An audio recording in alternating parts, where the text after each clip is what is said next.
Meus queridos irmãos, nós queremos te convidar a adorar e a bendizer o nome do Senhor.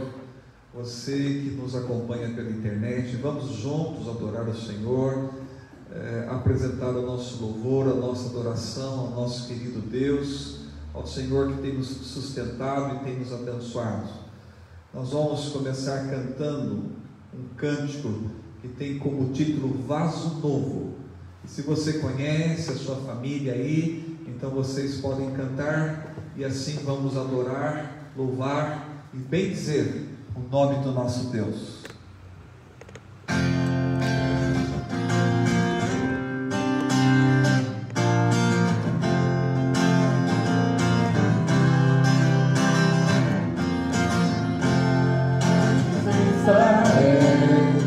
Preciosa do que o ouro,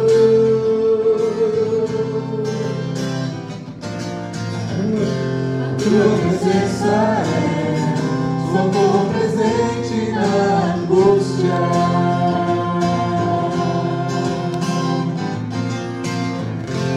Conheces o meu andar, sabes quando deito me levanto.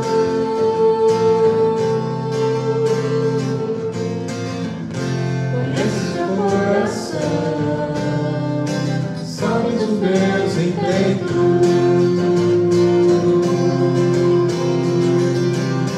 Toma minha vida em tuas mãos e faz de novo, faz um novo eu quero ser, o mais precioso. Toma minha vida em tuas mãos, para que eu possa sempre te adorar, te entregar a minha vida.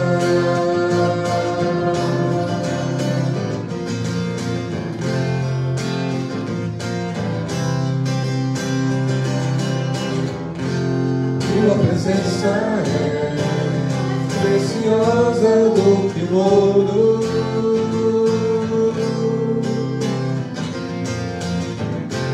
Tua presença é socorro presente na angústia.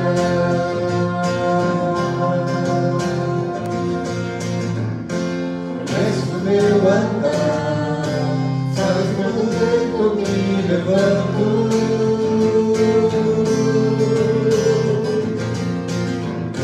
Conheces o meu coração, sabes os meus intentos.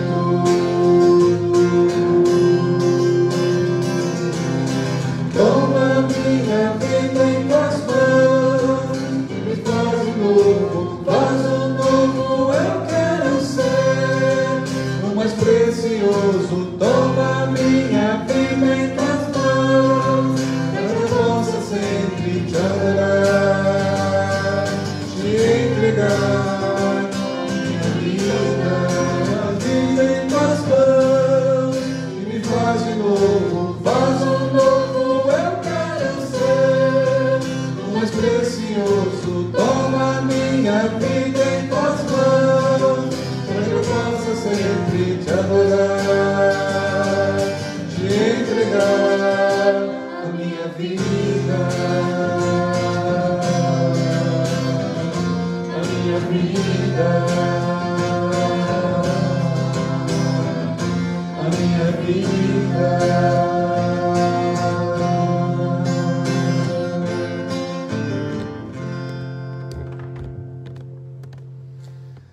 Vamos orar nesse momento, se você puder fechar seus olhos e curvar sua fronte.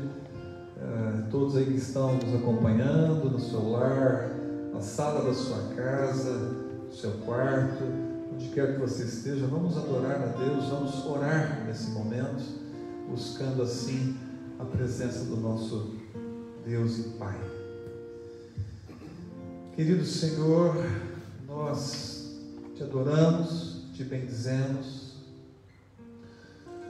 Juntos, ó Deus, com as pessoas que nos acompanham pela internet, junto com os nossos irmãos que estão nos seus lares, ó Deus, mas sintonizados, ó Deus, na Tua presença bendita, que está lá, que está aqui, que está em toda parte.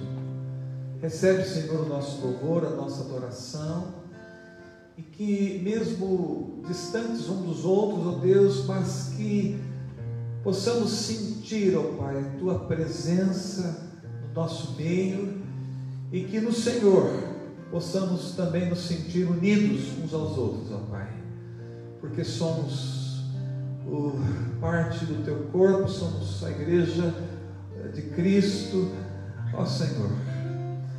Recebe, ó Pai, a nossa adoração, em nome e por amor de Jesus, nosso Senhor, nosso Salvador, é que oramos.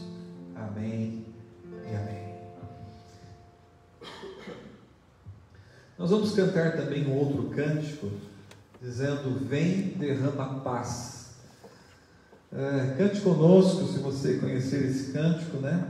Vem, derrama paz.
Gostaria que você orasse mais uma vez aí no seu lar. Talvez alguém aí na sua família possa fazer uma oração em voz alta mesmo. Nós vamos dar alguns minutinhos para cada um fazer a sua oração, e assim em comunhão e em intimidade com Deus, né? Através da bênção da oração. Então vamos orar.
Recebe, Senhor, a oração que teu povo faz nesta hora,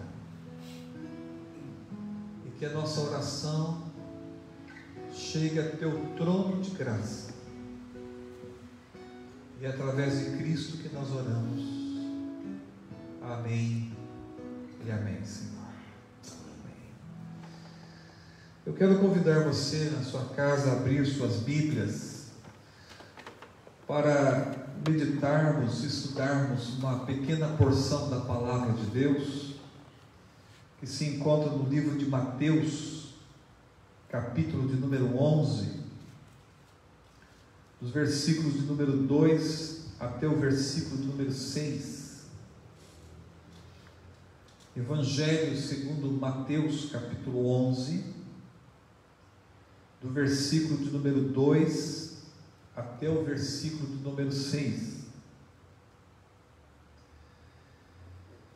E você também pode ler aí em voz alta na sua casa, se assim desejar, ou nos acompanhar na leitura da palavra de Deus. E diz assim a palavra do Senhor: quando João ouviu no cárcere falar das obras de Cristo, mandou por seus discípulos perguntar-lhe: és tu aquele que estava para vir, ou havemos de esperar outro? E Jesus respondendo disse-lhes: ide e anunciai a João o que estáis ouvindo e vendo. Os cegos veem, os coxos andam, os leprosos são purificados, os surdos ouvem, os mortos são ressuscitados, e os pobres está sendo pregado o Evangelho. E bem-aventurado é aquele que não achar em mim motivo de tropeço. Meus queridos, eu quero pensar, quero refletir, quero meditar sobre o isolamento social de João Batista. Ele que passou pelo isolamento, pelo aprisionamento, pela solidão, pelo cárcere, pela crise. E desse isolamento social de João Batista, grande servo de Deus, tirar então uma instrução, uma lição espiritual para a nossa vida, para o nosso crescimento espiritual. João Batista é uma figura que desponta no Novo Testamento como aquele que veio para preparar o caminho do Senhor. E o que significa preparar o caminho do Senhor? Ou seja, João Batista é aquele que veio para anunciar que o Messias estava próximo, que Jesus estava se aproximando, que o Senhor haveria de chegar a qualquer momento. Preparar o caminho do Senhor significa que João Batista estava conclamando as pessoas a se prepararem para esse encontro. João Batista conclamava o povo a esperar e a se encontrar com o Senhor, mas não podia esperar de se encontrar de qualquer jeito. Por isso a mensagem de João Batista era a respeito do arrependimento. O Senhor está chegando, nós vamos nos encontrar com o Senhor, não podemos nos encontrar de qualquer jeito.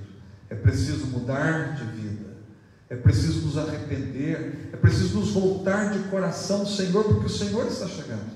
Então, nesse sentido que João Batista veio para preparar o caminho do Senhor.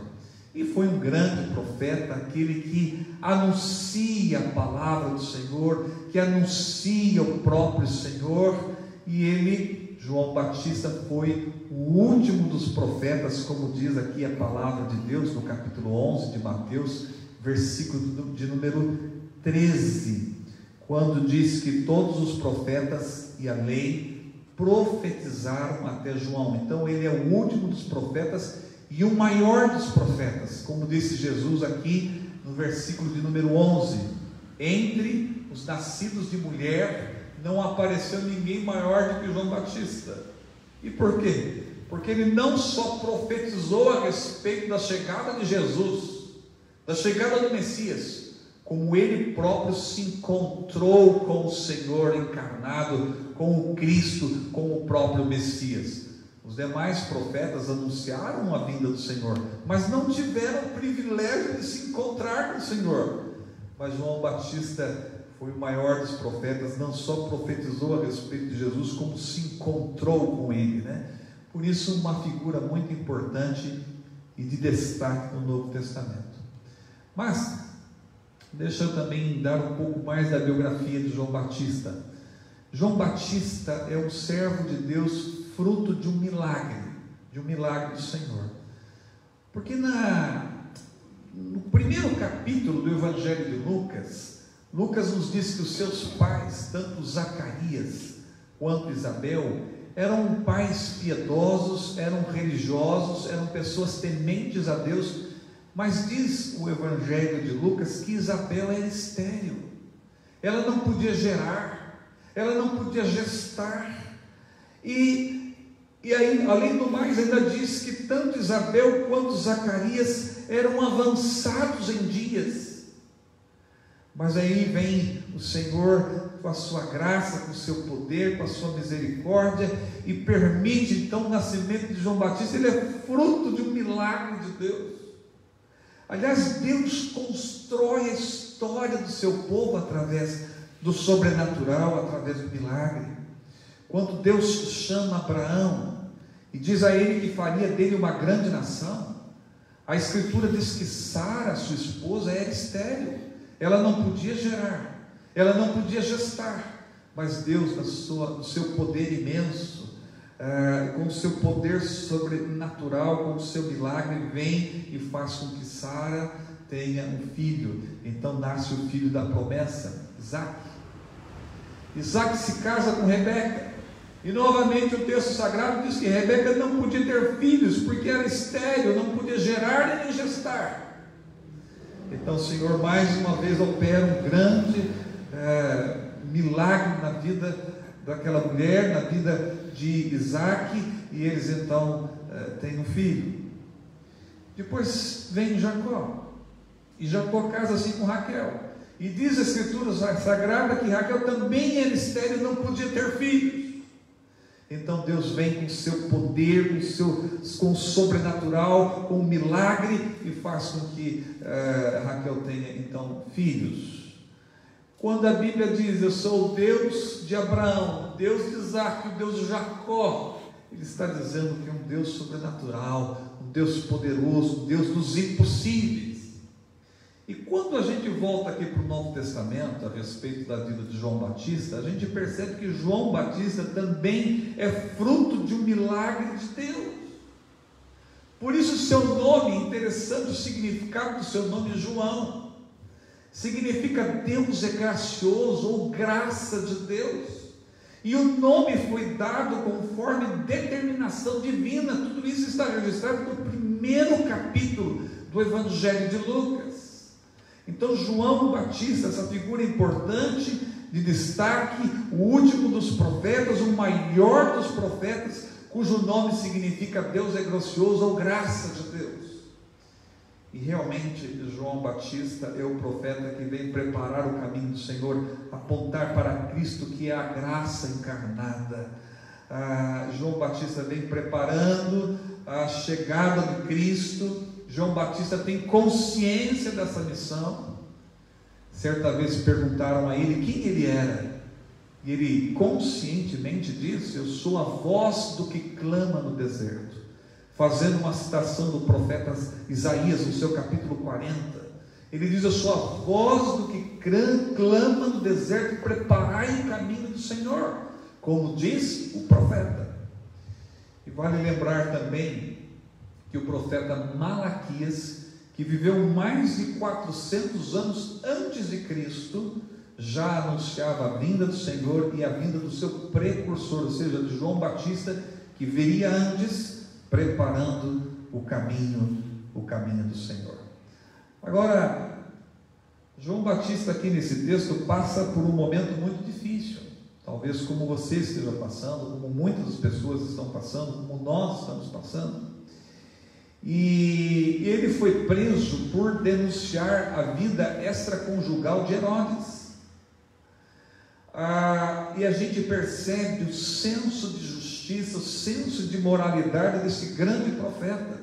Ele denunciou a vida extraconjugal do rei da sua nação, e por causa disso ele acabou sendo preso, encarcerado e vivendo um isolamento social muito grande, uma crise. Por isso no capítulo 11, versículo de número 2, diz que quando João ouviu no cárcere falar das obras de Cristo, mandou por seus discípulos perguntar-lhe: és tu aquele que estava para vir, ou havemos de esperar outro? Então, naquele momento do encarceramento, do isolamento social, da crise, ele manda perguntar se Jesus era o Messias, porque havia uma expectativa muito grande, havia uma esperança messiânica, e havia um senso de justiça. E de repente João Batista se encontra preso, aprisionado, solitário, triste, angustiado, e a justiça de Deus nada. Então aquilo gera uma crise muito grande. Em Mateus capítulo 3, João Batista diz o seguinte a respeito de Jesus: já está posto o machado à raiz das árvores. Toda árvore, pois, que não produz bom fruto, é cortada e lançada no fogo. E de repente ele se encontra aprisionado. De repente ele se encontra numa situação complexa, difícil, de isolamento, de tristeza, de angústia, e nada da justiça. Em Mateus capítulo 3, ele ainda diz a respeito de Jesus que a sua pá ele tem na mão e limpará completamente a sua eira, recolherá o trigo no celeiro, mas queimará a palha num fogo que não se apaga jamais. Então havia em João Batista um senso de justiça muito forte, de um Messias que joga a palha num fogo que não se apaga nunca. Mas de repente ele está preso, de repente ele está encarcerado e vivendo um momento de isolamento, de crise muito grande, e a justiça não se manifesta.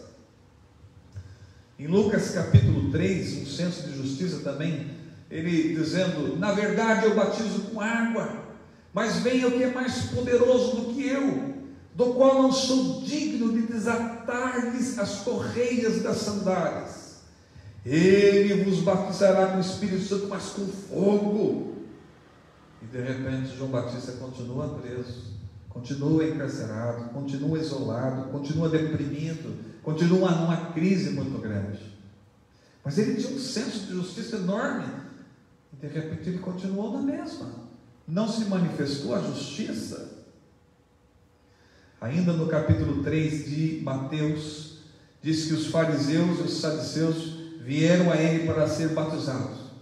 Quando ele olha para os fariseus e os saduceus, ele diz o seguinte: raça de víboras, raças de serpentes, quem vos induziu a fugir da ira vindoura? Em outras palavras, vocês estão pensando que vão escapar da ira que está para chegar. Então João Batista tinha um senso de justiça muito grande, e de repente ele continua encarcerado, e de repente ele continua aprisionado, num isolamento social, e aquilo gera uma crise enorme na sua solidão, recluso, amuralhado, encarcerado, talvez esperando por um julgamento imediato, iminente, quem sabe esperando que caísse fogo dos céus, como os discípulos de Jesus lá naquela ocasião de Samaria, e de repente nada disso acontecendo. Então ele manda perguntar se Jesus era realmente o Messias que estava para vir. E curiosamente, o que é que Jesus responde? Jesus responde aos discípulos de João: podem ir e anunciar a ele o que vocês estão ouvindo e vendo. E o que é que estava acontecendo do lado de fora da prisão? Cegos vêm, coxos andam, leprosos são purificados, surdos ouvem, os mortos são ressuscitados e aos pobres está sendo pregado o Evangelho. A coisa interessante nesse texto é que, embora João estivesse preso, passando por dificuldades, por tristeza, pela solidão, pela depressão, mas a obra de Deus estava acontecendo. Havia a obra de Deus do outro lado, acontecendo no ministério de Cristo. Versículo de número 2 diz aí que quando João ouviu no cárcere falar das obras de Cristo, e aqui, meus queridos irmãos, que eu acho que é o cerne para a nossa meditação e para a nossa reflexão. Nós estamos vivendo um momento difícil, o momento do isolamento social, o momento da quarentena, que realmente impossibilita o encontro das pessoas, o encontro com as famílias. Esse isolamento impede o afeto em termos de cumprimentar a pessoa, de abraçar a pessoa, e tem levado muitas pessoas à solidão, à depressão. Nós estamos vivendo um momento em que a economia caminha para um colapso. O desemprego é preocupante. Pessoas que estão sem dinheiro, sem trabalho, sem recursos. Mas eu quero dizer para os irmãos que a obra de Deus continua acontecendo de maneira maravilhosa. E eu vou mostrar. Pessoas estão ouvindo o Evangelho pela internet, quando nunca ouviram a palavra de Deus, nunca ouviram falar de Jesus. Hoje, famílias estão reunidas nas suas casas, sabe para quê? Para reunião de oração. E isso tem acontecido em várias partes do mundo, e famílias que nunca se reuniram para orar. Pessoas estão se convertendo ao Evangelho de Cristo quando as portas das igrejas estão fechadas. Isso realmente é algo inacreditável. Nós estamos passando por um momento difícil, complexo, mas existe uma obra de Deus acontecendo maravilhosamente na vida das pessoas. Há um crescimento exponencial de cristãos na China. A China não pode se reunir para adorar e bendizer o nome do Senhor, como não tem a liberdade que nós temos no nosso país, no Ocidente. Há cristãos escondidos na Coreia do Norte. A Coreia do Norte proíbe o cristianismo. É proibido por lei portar a palavra de Deus, carregar a Bíblia Sagrada. Há pessoas cristãos na Coreia do Norte que foram presas por causa do Evangelho. Outros cristãos estão escondidos tentando evangelizar outros para Cristo, e pessoas estão se convertendo. A conversão ao cristianismo no mundo muçulmano, onde é extremamente perigoso ser cristão, a pessoa pode ser morta, mas há pessoas se convertendo ao cristianismo. Então, embora estejamos vivendo uma situação difícil, existe uma obra de Deus acontecendo. João Batista está preso, está passando pelo isolamento social, está passando pela dificuldade, está passando pela crise, pela depressão, mas existe uma obra de Deus acontecendo. É a obra da graça, meus queridos irmãos.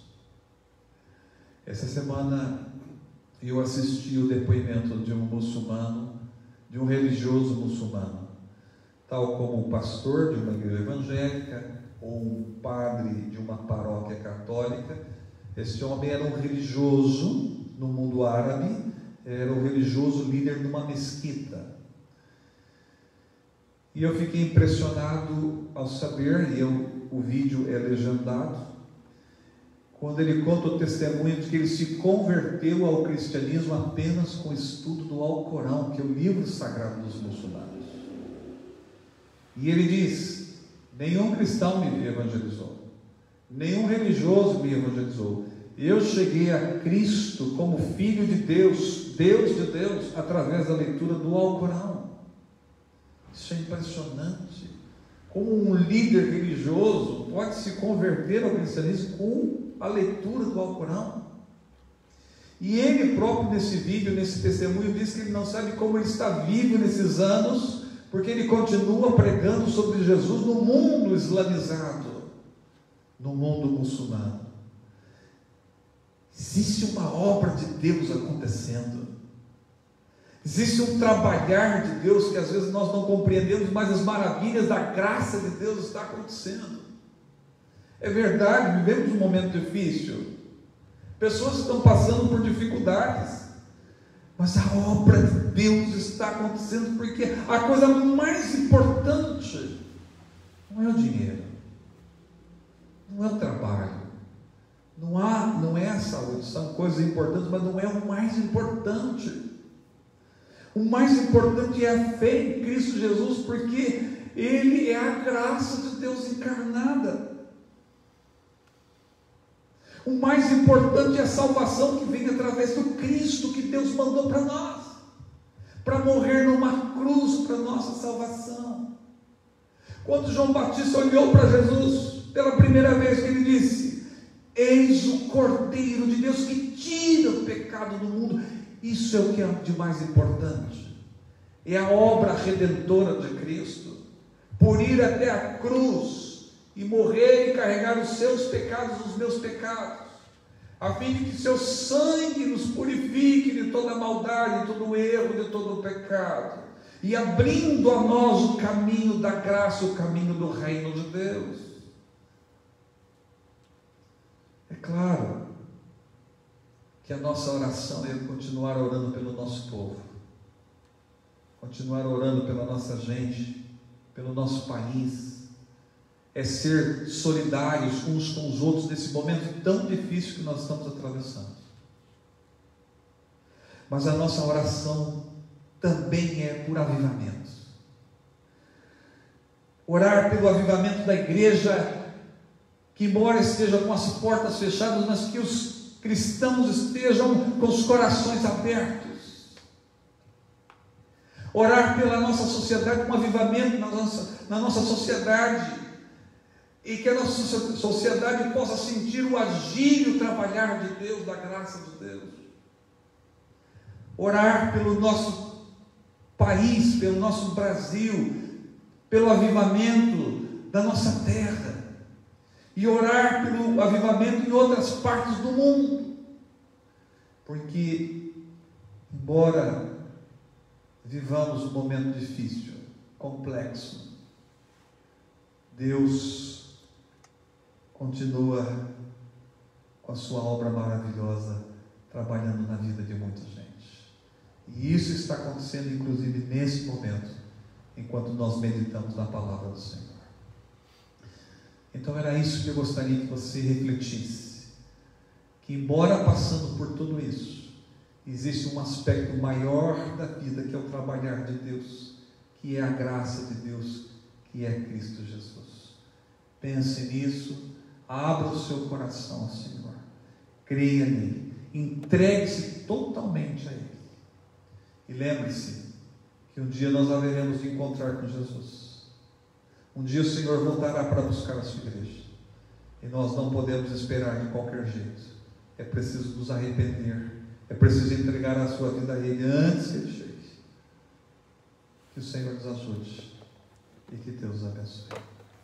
Amém. Eu quero convidá-lo a cantar o hino de número 198. Se você tiver um hinário aí na sua casa, o hino de número 198, Salvação Graciosa. Cante conosco, vamos adorar o nosso Deus.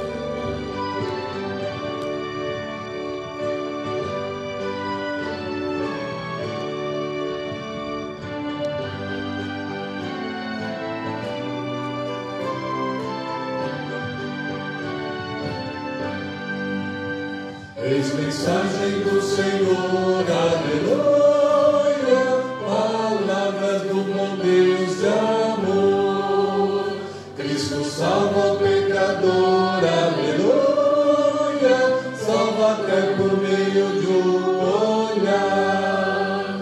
Olhai, com fé olhai, sim, olhai só a Jesus. Ele salva o pecador, aleluia, sim, salva quem confiante olhar. Vossa dívida pagou, aleluia, Jesus a satisfez na cruz. Sua vida ele entregou, aleluia, para vos apresentar a Deus. Olhai, com fé olhai, sim, olhai só a Jesus. Ele salva o pecador, aleluia, sim, salva quem confiante olhar. Esta oferta Cristo faz, aleluia, eterna vida lá nos céus. Redenção aqui vos traz, aleluia, convertei-vos já ao Salvador. Olhai, com fé olhai, sim, olhai só a Jesus. Ele salva o pecador, aleluia, sim, salva quem confiante olhar.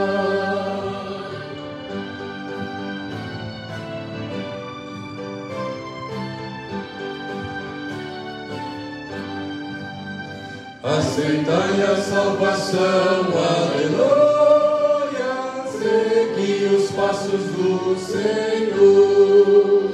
Anunciai o seu perdão, aleluia, proclamai a grande redenção.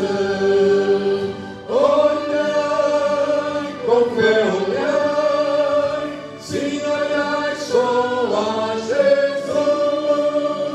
Ele salva o pecador, aleluia, sim, salva quem confiante olhar. Ó Deus, abençoa, Senhor, aqueles que nos acompanharam nesta hora e as famílias, ó Deus, que receberam uma porção da Tua palavra.